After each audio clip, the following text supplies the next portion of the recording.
Moving right now, we got a legend in the game coming up. Cy Scott, come on up. Going to be looking at a deep dive into the New Jersey market.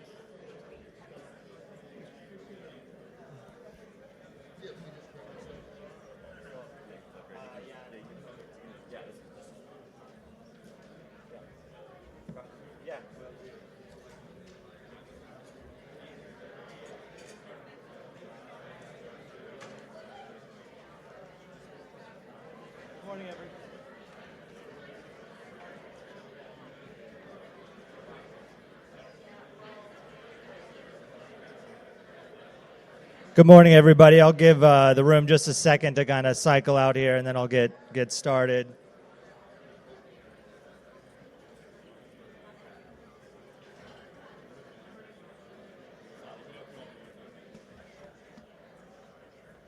Maybe just 2 seconds. I think I'll just start talking. Is this guy going to kick off automatically? Okay. I might go short. Sometimes I go long, so that's why I'm asking about it. Yeah. So you can give me like the wrap it up, you know? All right, everybody. I'll get going. I've got the numbers for everybody this morning, so hopefully I don't put you all to sleep with what's going on in the New York market or the New Jersey market, and a little bit in New York.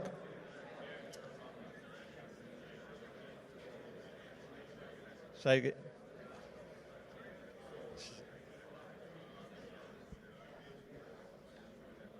All right, everybody, we're going to get started. Thanks, appreciate it. So as I get started, if I was to ask everyone in this room individually, what do you guys think about the New Jersey market? Could you describe the New Jersey market? I think you'd hear a lot of, it's maturing nicely, it's a stable market. And these types of responses are absolutely accurate. The New Jersey market in 2025 did just over $1 billion. It is growing nominally, but I think it papers over a little bit of the detail, and it really comes down to when you look at the store-by-store level, actually individual stores are declining on a monthly basis on average, essentially. So I want to talk a bit about that. And this is the paradox here, right? At the market level, it certainly is stable, and it is not a incorrect answer by any means. 85 million to 104 million monthly. This is 2025 data, just top line, what's going on in the market. But again, the median store level down almost 6% year over year. That's comparing January 2026 to January 2025. So I think it's in the details, right? And we'll kind of go into a little bit more on where this is all coming from and what this means. And more of the nuance in this number. But when you think about New Jersey, this is kind of more or less what's happening in the market. And this slide explains it pretty nicely. So the transaction count is up. It's up 1.5%. Again, a nominal growth rate. This means that customers are coming in. More customers are visiting stores. More items are being purchased, right? 6.5% more units are being sold in January 2026 versus 2025, and at the same time, revenue's down, basket's down. So what's happening here? We know customers are coming in the door, but we also know that they're potentially buying the same amount at a much lower price, which is driving the baskets down. Maybe they're buying a little less, coming in more frequently. But the story here is that the baskets are down, and the revenue is down on average. Given, we are in New Jersey, but you can see New York from here, I want to talk a little bit about New York. And New York, just how does it parallel? Obviously, New Jersey and New York are a lot bigger than Jersey City and Manhattan. But on average here, the New Jersey median basket, like I mentioned, is down about 8%. But you're doing better here in New Jersey than in New York, where baskets are down 9%. So that's the big silver lining here. New Jersey customers are spending 9% more than their New York customers. So for the longest time, when I've thought about New Jersey and we researched New Jersey at Headset, the pricing has been really pretty stable and really pretty high when you compare it to the rest of the market. But when you see what's happening in New York, baskets going down. This is definitely a pressure, and this is common in every kind of mature market. We're going to continue to see this here in New Jersey. This slide, though, I think when we talk about nuance, this is really probably one of the most important things. When we look at the stores in New Jersey, when I talk about the average, I mean, that is the average. But when we look at the different quartiles, so the bottom quartile versus the top quartile of the distribution of retailers, there's a 35-point spread between the worst performers and the best performers. So while average is low, at 5.7, if you're in the bottom 25%, it's actually down 22% or even worse than that, which is not great. But there are some outstanding performers in the top quartile that are really outpacing the market. So I think this is a combination of geography, where those stores are located, certainly strategy and execution, and I think that's an important nuance. And this is always something that is critical to remember when you're looking at top-line numbers and you're looking at market averages, that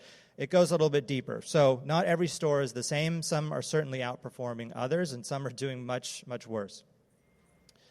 Again, since we are here, the layout got a little funny on this slide, and I'll try to decipher it for everybody. And we have this if anybody wants a copy that maybe looks a little bit better. How New Jersey compares to New York. So New Jersey, median basket size is a little bit higher than New York there at 61 versus 56. Median transactions actually the same, which was pretty surprising. We had to double check that data point, but median transactions about 4,300 per store. You got the revenue growth, which is 1.5% and 6.8% in New York. So New York is growing faster, but average basket is getting smaller in New York. New York is a bigger market. I think it did like 1.6, 1.7 last year, so it is outpacing, and it grew about 85% versus New Jersey. There's a lot of market dynamics, licensing, all this stuff that drives a lot of that growth. But it is interesting given the proximity and just to kind of watch what will happen, and this may impact neighboring locations in New Jersey, depending on how much more compression New York has from a basket perspective. So the big key takeaways here are that stability isn't safety, right? In a mature market, a stable market, you really need to look at what's going on store to store and not be overly complacent. Price compression is accelerating, so that narrative of New Jersey has been able to hold these high level prices, which is great, is changing. New York, that's accelerating as well. Recently, New York introduced the ability to discount, and I know they've got some rules around discounting and so on, but when we see that happen in other markets, it does start to accelerate that price compression, so it's pretty important that New Jersey and New York try to hold the line on pricing and margin. Traffic is what matters, right? The market grew, transaction growth just 1.5%. So you need to get those people in your stores. You need to get them buying your product repeatedly and winning those customers over and keeping them around, especially if they're having smaller baskets. So you want them to be coming back more often. Top performers definitely do exist. Again, looking at averages, sometimes paper over the real story that there are some really strong performers here in New Jersey, and then there's also some that are underperforming. And the basket advantage, New Jersey 61, New York is 56. I think New York is going to, price compression is going to impact them faster. You're going to see those average prices go down faster, and you're going to see that spread continue to increase. So that is an advantage you have here in New Jersey. If you're an operator, that's just more money coming through your store, so try to hang on to that as best you can. And so I wanted to kind of talk a little bit about kind of going deeper. We have this new service, Ask Headset, makes it really easy to get answers into data. And, when you're looking at top-line numbers, again, you want to kind of go further. So I just asked a few questions, and again, this slide is looking very good, but I will try to decipher it. When I compared New York versus New Jersey and the top brands by market share and dollars, you'll notice that the top 10 are different. There are a few overlapping brands like Find and Rhythm you see on both sides. But for the most part, like the top Two, dank by definition, you don't see in New Jersey. Ozone, you don't see you don't see in New York. So that's kind of an interesting story to see here. That there is a slight overlap when there's access. I think generally the reason why you're probably not seeing a lot of these across both lists is that they're not in both markets, even given the proximity. But that there are some exceptions, right, with Rhythm and Find on this list. Category growth in New York. I want to look at New York. I know we're talking a lot about New Jersey, but the pace of New York growth is so extreme. I think it's going to impact New Jersey, and just kind of really looking at what's going on across categories. And the top categories, growth percentage was beverage. No surprise, it's really easy to have a high growth percentage when you have a low base. The revenue growth was only just over $1 million last year. I mean, super small for beverage, but it is a growing category. The other two categories that were growing significantly are flower. That's up 22 million.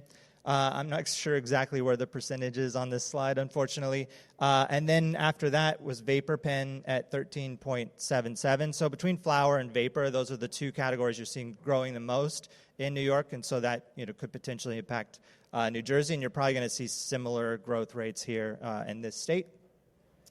And fastest growing New Jersey brands. Here we've got some like Delight, which grew significantly at 280%. 6 months trailing sales, almost $1 million there. Dime, a good growth rate, but a small revenue base. And a few others on this list. But I really want to highlight at the bottom there, Breakwater doing almost $4 million, growing 2.5% monthly, and Goodies at $3 million, growing just over a percentage monthly. So, there are fast-growing brands, so watch for these. If you're looking at what's going to be driving your revenue, are these the types of brands that can contribute to it? But also look at those established players that are still continuing to grow and have sizable share. So you can see that New Jersey's at a bit of an inflection point. That narrative, it's stable, it's mature. I'm sure you're going to hear a lot about New Jersey at this event. I think is accurate, again, but I think that the nuance is that, averages show that the average retailer is down a little bit, and I think it's really important to be mindful of that and try to stem the tide here as this market continues to mature. We have a lot of data like this at Headset. If anybody wants this report, feel free to reach out, and we're happy to help you. Thank you.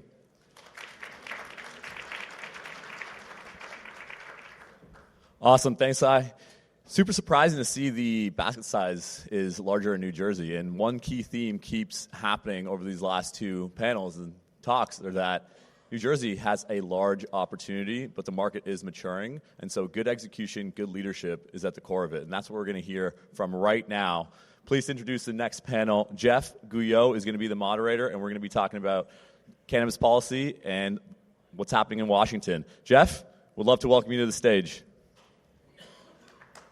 Yeah, let's give him a round of applause. Let's go. Get that energy.